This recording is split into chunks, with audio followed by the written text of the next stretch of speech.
Here is my latest draft, and I challenge you to make one better.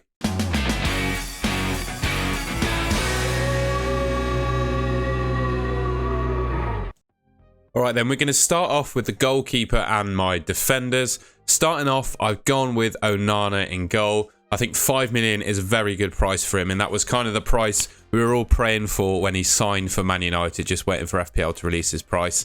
Man United have got a good set of opening fixtures.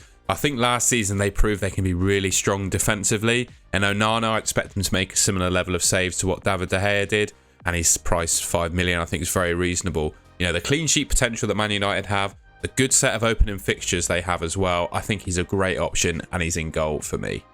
First defender, I don't think he needs too much introduction, to be honest. Pervis Estupiñán of Brighton. He's the most popular defender in the game as I say this, and you can see why. Brighton are a strong team. Remains to be seen how they do defensively, potentially losing Caicedo and McAllister, but for the time being, he's in my team. Luton, Wolves, West Ham are the opening 3 fixtures. You could see Brighton certainly winning all those games, possibly keeping 1 or 2 clean sheets amongst that 3 as well. Estupiñán is by far and away the most attacking of all the Brighton defenders, and he's pretty much nailed to start every game as well, so he's a shoe-in to this draft. Got Gabriel as my next defender. I'm pretty sure in 6 of the opening 7 fixtures that Arsenal have, they face the 6 worst teams at defending set pieces. And Gabriel last season scored all of his goals from set pieces, and he had the highest expected goals of all the defenders in the league. So I back Arsenal to possibly keep 2 or 3 clean sheets in that opening 3, and I'm hoping Gabriel scores some goals as well. The thing is with the Arsenal defenders, Zinchenko might be more progressive and more attacking, but in terms of attacking returns, Gabriel led the way last season, so I've gone for him. Another little worry potentially could be Timber, but Timber's right-footed, and Gabriel seems to be Arsenal's only left-footed centre-back, so I think Timber could take either Ben White or Saliba's place, but you've got to think Gabriel's pretty nailed in that team, so for me, he's my favourite of the Arsenal defenders. I've gone for Trent Alexander-Arnold. I think the upside is just too good to ignore, and I'd rather be in a position that if Trent has a bad start to the season, I can simply sell him rather than Trent having a fantastic start to the season, me not picking him and structuring my team in a different way and having to use potentially 2 transfers to bring him in.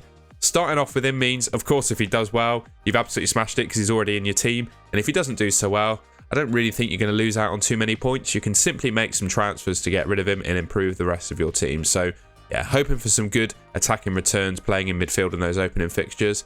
I've gone with Trent. Into the midfield then, and the man that's on the thumbnail of this video is in. I've gone with Gabriel Martinelli. Now, I've done some thinking about who I wanted in this slot. I had 8 million to spend on a midfielder, and there's the likes of Foden, Maddison, plenty of options sort of in the 7 to 8 million price range.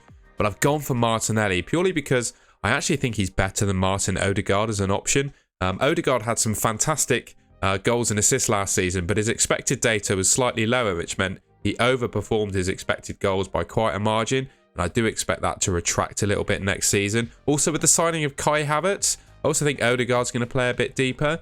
Now, obviously, Martinelli's minutes are probably expected to be less, but over the opening fixtures, I think he's going to start all the games, in my opinion, and the only reason he's not going to start all the games is if he doesn't play well, and if he doesn't play well, he's going to be a sale from this team anyway. You know, last season, I think he was benched in 2 or 3 games in total, so didn't actually get benched that many times. And when he did get benched, I think in 2 of those games, he came off the bench and scored. So I think he's a fantastic option, and he's sort of being slept on there at 8 million.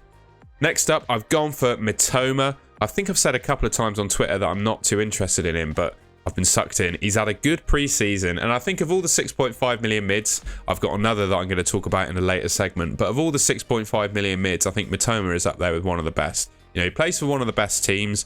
He's got great opening fixtures, and he's pretty much nailed to start every game. So I think all those attributes together, Eze is the only one I'm really thinking about bringing in potentially instead. He's on the penalties for Crystal Palace now. Zahara's left, so it could be a bit of competition between Mitoma and Eze for that spot. But for the time being, I've got Mitoma.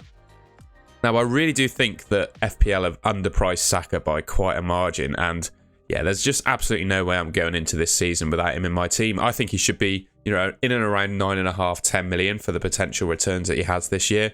You know, Arsenal, I moaned. I talked about Martinelli's, you know, potential lack of minutes. Odegaard's going to be playing a bit deeper, you know, with the signing of Havertz. Saka, he doesn't have any competition for his position. I can only imagine he's going to get even more attacking responsibility next season, and he takes the penalties. So he's nailed in the Arsenal team. Actually, last season had the best stats overall. And yeah, just in general, I think he's the best of the Arsenal midfielders. So along with pretty much everyone else in the FPL game so far, I've gone with him in my team. Bryan Mbeumo of Brentford is that other 6.5 million midfielder that I spoke about. I think he's going to turn into Brentford's talisman without Ivan Toney in the team. He did really well last season, 9 goals, 8 assists, so a good level of returns across the season. He started pretty much every game, and when he does start, he plays 90 minutes. Also takes the corners in the free kicks for Brentford, so just all those things combined, I think, makes him probably the best 6.5 million option. It remains to be seen, I think, if Brentford sign another forward to come in place of Ivan Toney. They haven't done so yet. I know they were linked to Brennan Johnson, but that deal never actually went through. So for the time being, with all those things considered, Bryan Mbeumo, in my opinion, is the best midfielder at his price. And my last midfielder is Bruno Fernandes. Now, I could have had either him or Rashford, but that would have meant to the detriment of my goalkeeper.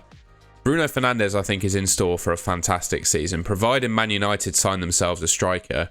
Last year, he had 16 expected assists in the Premier League. He could only manage 8, and realistically, expected assists, if they don't come off, that's not down to the player that's got the expected assists. That's down to obviously the player on the end of the pass who should be finishing the chance. So I really do think Bruno Fernandes is a fantastic option for the season coming. And similar sort of point with Mbeumo, really. He's on the corners, he's on free kicks, he's on penalties, all the set pieces.